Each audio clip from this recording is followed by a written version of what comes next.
import my computer. We clicked here, desktop, and then you selected the downloads, you selected your data, you clicked next, and you just selected to following these steps, you replace the errors with missing values, okay? At the end where it asks you to save the data, make sure you select local repository data. Inside data, you store that, okay? Once you double click customer churn, you should be able to see the data file. Okay, so your data is visible to you, but just to let you know, it's not 100% loaded. Okay, so there is another step that we need to do. That is called the retrieve operator. So inside the operators, you will type in retrieve. You can see retrieve operator. You drag that operator, you put it here. So you get input for the retrieve. And you connect it through the output. No, I messed my thing up. You did not miss anything. Okay. No, I said I messed my thing up. What did you do? So you connect the output over here, and inside the thing you tell the repository entry, because repository is placed inside the customer churn data, right? So you need to tell where is this churn data file located. So you can see the parameters on the right side. So you select the parameter, go to local data, click data, customer churn data, click OK, right? And then there is a play button that you can see here. So you will click on this play. What it is going to do is it is going to load that local repository and put the results in the data set here. So you can see now it is retrieved, examples that are retrieved. This one is from the repository example. This one is after the retrieve operator is done. Okay. And local repository, this may not be portable when sharing processes. Yeah, so when we are going to share the processes, it will not be portable. That's fine. And so instead of placing it directly to results, we are adding the set role operator in the operators panel. Okay, and we put that operator set role operator. So you pick up this the is being set role. recorded, right? Yes, now it is being recorded. Okay. So we remove this binding, we take it from here, put it in there, set roles. Okay. And once we connect that, then choose the attribute you want to assign as label column. In this data set, the churn column select the churn column as a label. This means we will use the other columns as predictors to classify whether a customer has churned or not. Okay, so we are trying to predict whether customer has churned or not. So in there, edit list, and we will pick up the churn variable here. And this one is label. Yeah, and then connect and run the processes. So we click apply, and then we connect the role output towards the result. And you can click the play button to execute the processes, and the verify label should be highlighted. Yeah, so you can see the churn is being highlighted, that you are going to predict whether customer is loyal or churn. Okay. And you can save this process. So if you go to design, you can go to file, save process as local repository. Now this is a process, not data. So you put it in the processes and name it customer churn.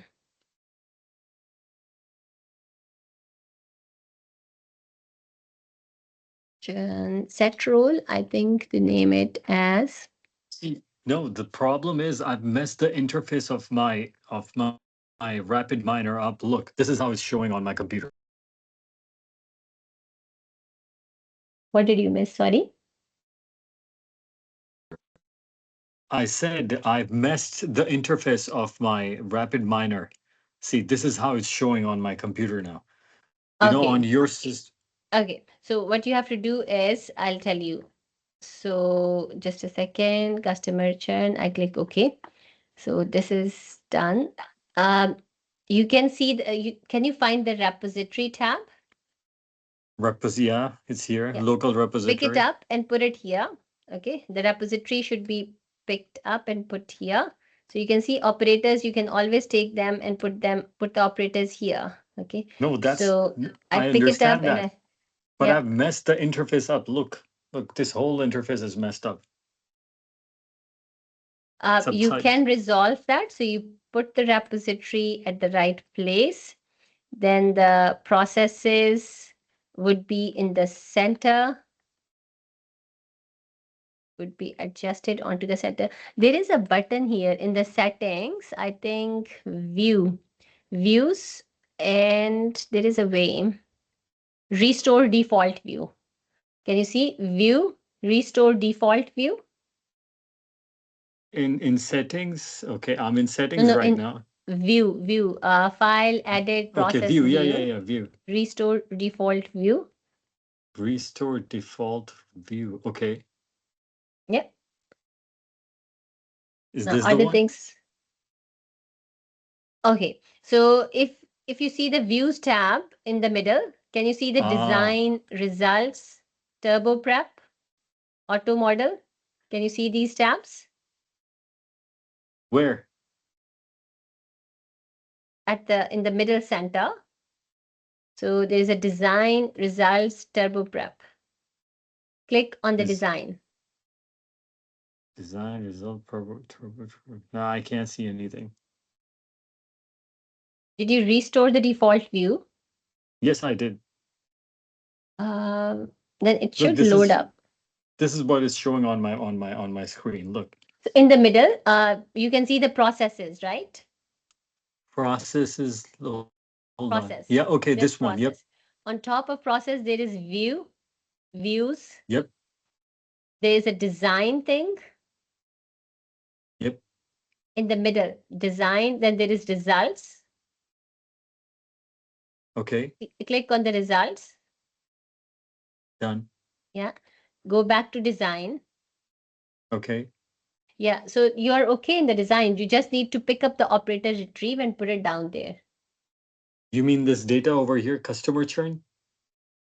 No, you can see the operators down there. Below Operator. repository, there is operators. For Jawad, you me, need it to says see the connection. videos. You need to see lots of videos that I mentioned in the last week class. Otherwise, it will be very time consuming. You won't be able to finish off. Okay. So Worries. if you go to academy dot, I'll tell you yeah, this one, academy.rapidminer.com. Okay. So back to catalog. This is the catalog. If you click further back, so academy.rapidminer.com, then click on get started. Okay. So make sure you watch all of these videos, Rapid Miner Studio GUI intro, then how to visualize data in RapidMiner. So it will tell you step-by-step guide. Make sure you are following along because first you need to know the names of those items that you see on the screen. Otherwise, you will get confused as if you are not. So you can see they name it here. They tell you this is your repository, this is operators, this is the process tab, and then this is a tab in the middle, then parameters, and the help is over here. Okay. So follow along this, and then you can view the recorded session that I'm recording here as well. So I'm going to share the recording link now. Once the link is generated from the Teams and into the OneDrive, then I'll share that to you in the Teams message. Okay. Now, the other step that you have to do is you have to add another operator that's called split data. And then you have to configure the split data. Split data means you are driving the training ratio versus the um, training and test ratio. So training would be 70% of the data will be used for the training and 30% for testing for this particular example. So in your example, you have to look at literature and then decide on various percentages. So for example, once you test with 70 and 30 and your model accuracy is not good at the end, then you might have to change. Okay. So let's practice for this one. So again, we will remove this output and we will bring the operator that is called split data from here. Split data, pick it up and put it here. Okay. And then connect the operator from here to here. And it will ask you for the partitions. And in the partitions, you will enter 0.7, 0.3. Edit partitions, ratio 0.7. Just a second, I need to take one of this call.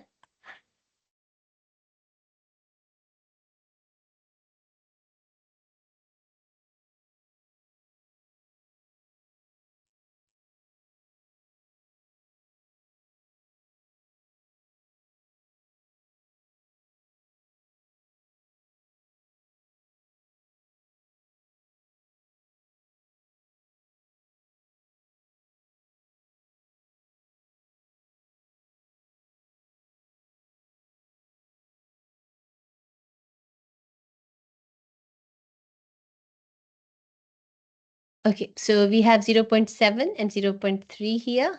We click OK. And then, so this has defined the split ratio. And then we add the decision tree operator. Operators. If you get confused in terms of what are the, decision tree. So what are the steps to do? You can always take help from AI, but make sure that you are following along the steps carefully, like based on the data set, but not the models directly from AI. That would be wrong. Okay, so if you do the steps yourself, you are okay to do that. So we'll put the results of split data into the decision tree, and then we will have to define these variables for the decision tree.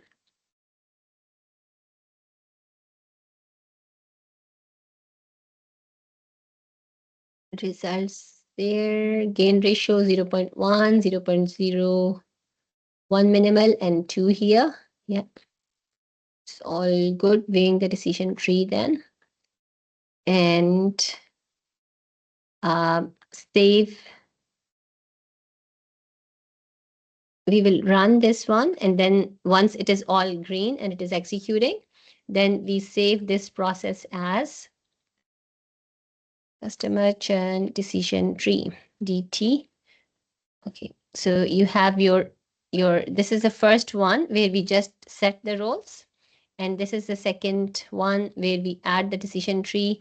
And in the results, you can see that the data has been classified already. Now you just need to interpret the findings for each one of them. So here the churn is really higher, where age is greater than 37.5 and last transaction is greater than 26.5. There is, and then gender is female. Okay, so that's the higher proportion. That's how we define. For loyal as well, higher proportion is female, but age greater than 89.5. Or we have credit or cash payment methods. So cash, it's churn. For credit card, with the same age group and same uh, socio-demographic. If they are paying by credit card, they are more loyal versus those who are doing the cash payments, they end up doing churn. So either it is the cash payment process that is not working correctly that we need to change. So that's how you're going to translate or interpret your findings from those numbers. Okay. So this is also recorded. I'll stop the recording here. Yeah.